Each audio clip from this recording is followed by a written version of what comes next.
தன்னோட அம்மா இறந்த அடுத்த நாளே மனசில் அவ்வளோ பெயினோட சிஎஸ்கேக்காக விளையாடியிருக்காரு முகேஷ் சௌத்ரி.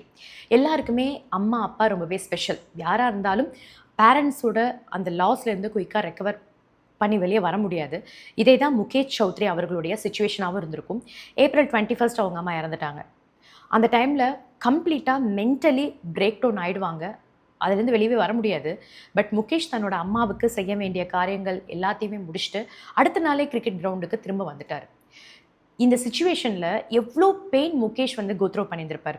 ஒரு பக்கம் துக்கம், இன்னொரு பக்கம் ரெஸ்பான்சிபிலிட்டி. இதெல்லாமே அவர் மைண்டில் வச்சுட்டு விளையாண்டுருந்துருக்காரு. இதைத்தான் ரியல் டெடிகேஷன்னு சொல்லுவாங்க. முகேஷ் ஒரு கிரிக்கெட்டர் ஆகணும்னு டெஃபினட்டாக அவங்க அம்மா ரொம்பவே ஆசைப்பட்டிருப்பாங்க. இந்த மாதிரி ஒருத்தங்க லைஃப்பில் இவ்வளோ பெரிய லாஸுக்கு அப்புறம் கிரிக்கெட் ஆடி இருக்க முடியாது. அந்த மேட்ச்சில் அவர் விக்கெட் எடுத்ததும் மேலே பார்த்து ப்ரே பண்ணார். ஸோ அவருடைய மைண்ட் செட், டிசிப்ளின், கமிட்மெண்ட் இது எல்லாமே ஆல்ரெடி அவர் கிரிக்கெட்டில் ஜெயிச்சிட்டாருங்க. Same situation Sachin and Virat கோலிக்கும் நடந்திருக்கு.